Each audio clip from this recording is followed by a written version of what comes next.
The bell above the motel office door jingled with a shrill clatter as Nora stepped inside, cradling her duffel bag like it might slide out of her hands if she blinked. The place was lifeless in that sterile, outdated way. Cold mauve walls, a dusty vending machine humming by the corner. The man behind the counter never looked up.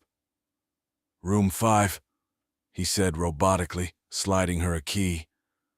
Nora didn't ask questions. She hadn't slept in days, and the road behind her was best left unspoken. But when she turned to leave, she caught a reflection in the cracked mirror by the exit. A second face inexplicably staring back where there should have only been one. Room 5 had a musty smell of forgotten travelers, wet carpet and mildew masked by citrus air freshener. Nora dropped her bag and locked the door behind her, double-checking that it clicked shut.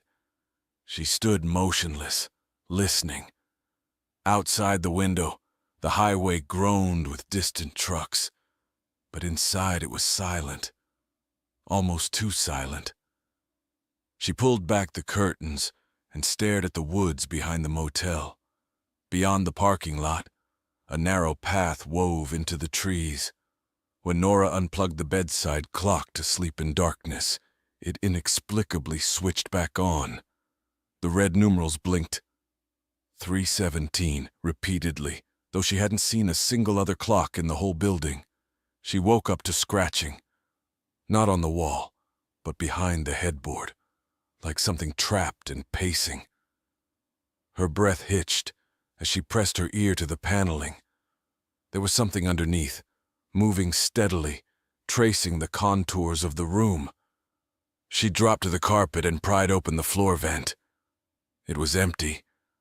Then she noticed the painting hung crooked above the dresser, its glass fogged from within, as if breath pressed against it from the other side. In the reflection, she could just barely make out a figure standing between the door and her bed. But when she turned around, there was nothing there. By sunrise, the motel man was gone. The office door hung ajar, swaying in the breeze. Behind the reception desk, pages of guest logs fluttered.